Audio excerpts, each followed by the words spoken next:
Hey everyone, it's me, Madison. Follow me on Ballistic Holistic on Instagram, Divine Awakening Oracle on Instagram, Divine Awakening Oracle on Tumblr, and Divine Awakening Oracle on YouTube. Also, you can follow me on Medium. Okay. If you'd like to book a reading with me, all of the booking information is on my Tumblr page and my linktree _Madison Lee _. My Oracle decks and Tarot decks are available on makeplayingcards.com. I just released my 7th deck, my Divine Awakening Oracle Volume 2. Okay. So, this is just a really, really super quick show just to address a few things. One, I get a few people that reach out to me regarding hypothetical synastry with someone that they are not in relationships with, people that they barely know. Somebody reached out to me regarding them and a celebrity because the synastry is perfect, blah blah blah. That's not how it works, okay? Just because you have perfect synastry with a complete stranger does not mean that you guys are meant to be together, supposed to be together, are going to be together. Okay? Synastry is just a guide to the energy between you and a person. If you and this person are not brought together, and then it's the synastry is pretty much, we have synastry with everyone. Okay, technically you can have synastry with anyone, anything, but that doesn't mean that you're meant to be together or you're meant to meet this person or that it's fated or whatever. Okay, synastry is just a guide to the energy, and it only counts once you're in a relationship with someone. Okay, or actively pursuing a connection with someone. That's one. Two, when you're looking at synastry and there's squares, especially in close orb, are, you can have, like, for example, you can have like a lot of good synastry, like a lot of trines and conjunctions. I find conjunctions, I like conjunctions. I like them because it's a blending and merging of energy, and it's more, conjunctions are more felt. And the closer an orb, like if conjunctions are like under 3 orb, I would say maximum for conjunctions to feel are maybe 5 orb. But if it's under 3 orb, like, you're definitely going to feel the conjunctions. But when, because I had like Pluto conjunct, I had my Pluto conjunct someone's Venus, and that was like in very close orb. Well, it was like 4, it was like in a 4, and I felt it like a lot. A lot. But I also had my Pluto opposite their sun, I think, and I also felt that a lot as well. But that was like, I think in like 1 orb or whatever. So I think that like the closer the orbs, like the more you feel. And so, especially like even in trines and stuff like that, right? But you can have, like, say you have like 4 or 5 trines to personal planets, like just all together, and then like to Venus, to Mars, things like that. And then you have a bunch of conjunctions, and you have like 2 or 3 squares, maybe to Saturn, maybe to the North Node, maybe, those are going to be felt be like first, like because squares are like very magnetic, and also they are they create like this tension, like this hard to ignore energy. Okay, so that's going to be felt more than a trine, because trine is like a very easygoing type of flow energy that you barely notice, right? The trine is like the times that you are getting along and that you guys, things are flowing good between you. That's a trine, and those are taken for granted. And that's why they say that if you have a lot of trines and you don't have a lot of, hard aspects, that the connection, that probably either won't last, or that it will kind of be dull a little bit or boring, because the relationship is such a flow that as human beings, like if there's no challenge, there's no like passion, friction, like a little bit of toxicity, like we kind of tend to get bored, or those are the couples that kind of break away or break apart eventually and just kind of move on or whatever, because the relationship, and then it makes the relationship like almost too easy, to where you take each other for granted, right? Like you guys don't have any kind of, there's no drama, there's no nothing. So as human beings, especially based off of your chart, like we seek challenges, growth, like we want to have some kind of like friction in our relationship, right? To keep things spicy, keep things going, keep things interesting. So when you have, and conjunctions are a great way to do that, because conjunctions are neither hard or soft. They're kind of like in the middle for me. So when you have a square or opposition, and oppositions are a flip-flop in the energy. So oppositions are kind of like, the energy can go either way, like they kind of flip-flop. Also with oppositions, it's like, let's agree to disagree. But it's not, because it's not as like hard as a square, but it still creates like a lot of tension and friction, but you can still work with it with opposition. With the square, it's like pushing a boulder uphill, basically, like constant, constant tension, constant friction. It's like you feel it, especially if it's under 3 orb, even under 5 orb, but I would say under 3, like, and it's a square, like to Saturn, to Venus, to the moon, to Mercury, like especially with the inner planets, like you're going to feel that energy. If it's like sun square sun at 1 orb or 0 orb or whatever, like you're going to feel it. You're going to feel like me and this person don't see eye to eye, like they don't understand me, like they don't, um, and even if that's not the truth per se, on the surface, that's the energy between you, and eventually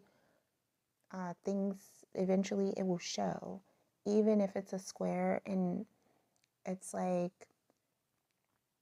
say you have like Venus square Saturn. And initially, when you get with this person, everything is great and blah, blah, blah, blah, blah. But then as time goes on, maybe 3-6 months into the connection, I give it 6 months for synastry and for the composite. But I would say like into the relationship, like you're getting into it, like really into the connection, like you're going to start to, the energy is going to be apparent. Like you may feel like something is off. And that's the thing when with us, like we don't really use our intuition too much. Like we're supposed to be more intuitive than we are. And a lot of us are very practical, surfacey based. We don't really tune into how we feel, even when we feel it. We second guess what we're feeling, what we're thinking, what we already know. We're hesitant about a person, but we're not really sure why we're hesitant, but we just go with it or whatever. And then 6 months down the line, you're like, wait a minute, like, okay, this is what I was feeling, right? Um, so a lot of times, like, the energy is there and you do feel it, you just kind of poo-poo it, especially when we are getting to know someone or we're like really like someone and we're entering into a connection. And that's what that square does. It'll bring you two together because it's like that magnetic attraction, right? But the flip side of that is also the push pull dynamic, the power struggle that comes with that, right? Squares will bring you together, but will also tear you apart. Okay. So the same things that you grow, that you love about a person in the beginning because things are different and there's something about them that's just different, and the challenge, and or I can change this person, or we could work it out, or all of that. Once you actually settle into the connection, you're like, oh, I don't know. Like, this is a problem, right? It becomes more apparent. And that is the dichotomy of the square energy, even the opposition energy. But I pay more attention to squares because I feel like they cause so many issues, especially in really decent connections that can work, like the square, because it's in close orb, or even, um, their period can override the all of the other positives in the connection. Some would say, because that energy is more felt, some would say that squares are not negative. Squares are, I would say, it depends. It depends on what aspect that that the square is in. If it is towards the North Node, I find that that tends to be not positive, right? Because this person, this planet person, is in square to your North Node, and the North Node is the teacher, the lesson. And so when you have the somebody's personal planet and square to your North Node, not only are they going to cause blockages on your path, but it's going to be, they're not going to, it's, they're, not only is it going to be blockages, but the connection is going to be tumultuous, right? This person, if it's the moon, this person's emotional issues, or they're unwilling to, them being unwilling to deal with their emotions or know how to deal with their emotions, or maybe they're too clingy or too whatever, that's going to cause blockages on your North Node path, right? And you're there to teach them basically how to deal with their emotions and things like that. And when there's a square to the North Node, the planet person tends to be reluctant, and it seems like either they're reluctant to learn the lesson and to understand why you guys are together and what the connection is, or they're just not getting it, right? You guys keep hitting a wall. I've had my North Node square someone's Mercury, and it's like the communication was terrible for years and years and years and years and years, okay? I've known people that are in connections with people with this aspect with the Mercury square North Node where they constantly have communication issues and they've been together for 20 plus years, okay? So when you have personal planets to the North Node and you guys don't understand energy, synastry, or why you guys keep hitting a wall or what's going on, it can be very frustrating and it can cause two people to kind of separate from one another and just say, you know what, I'm like, this is just not working. When that's really not the case, it's just an energy between you that needs to be understood. The way you deal with squares is patience, grace, understanding. Okay?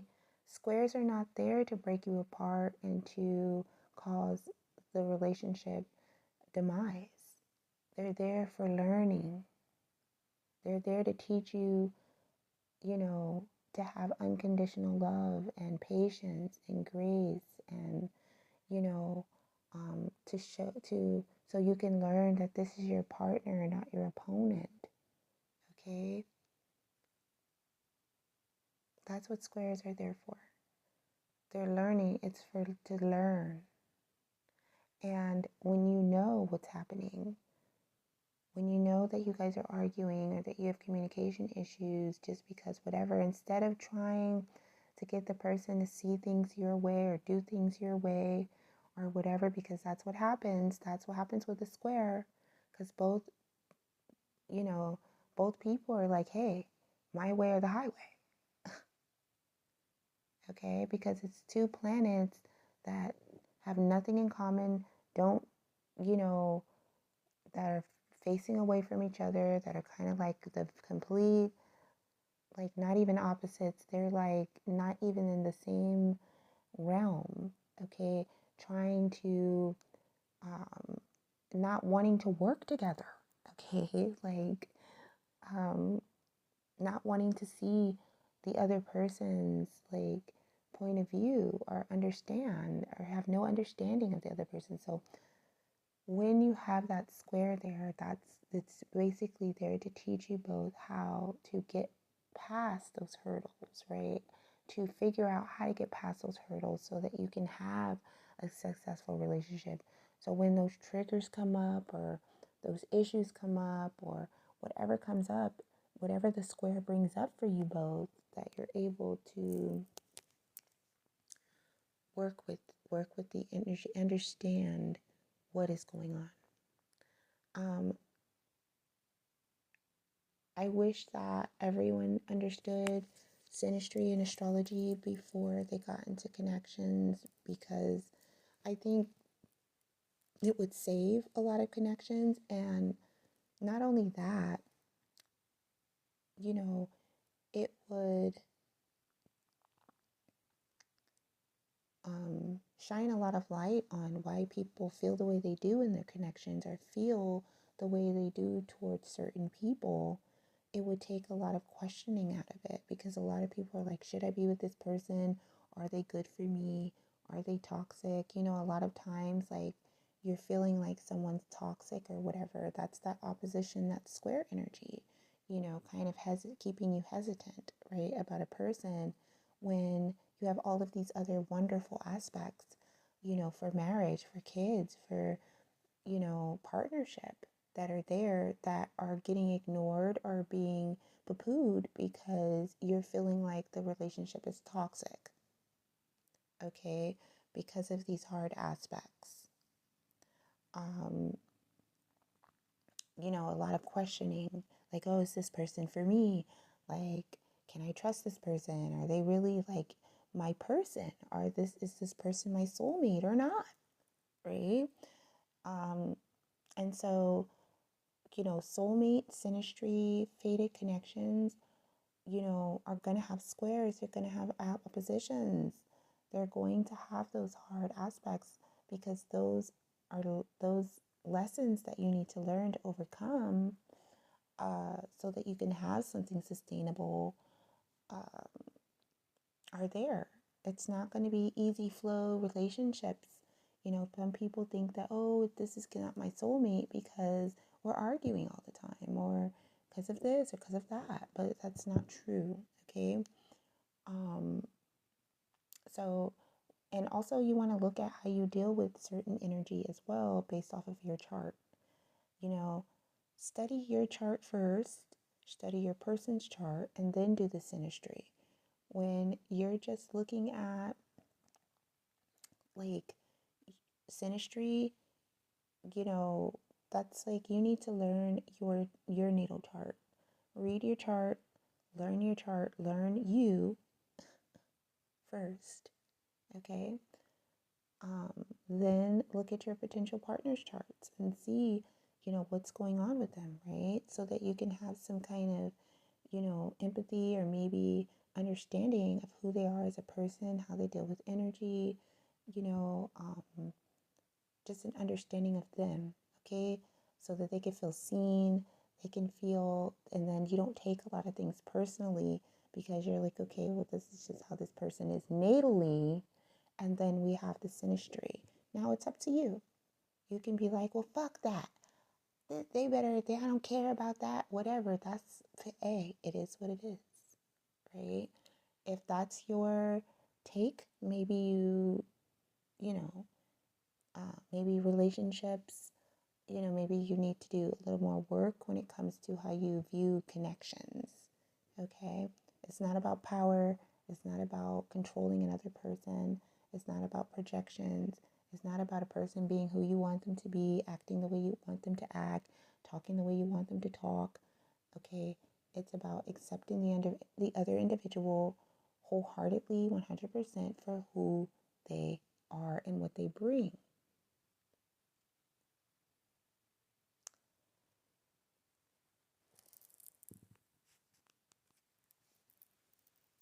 Thank you for listening, everyone. Stay lifted.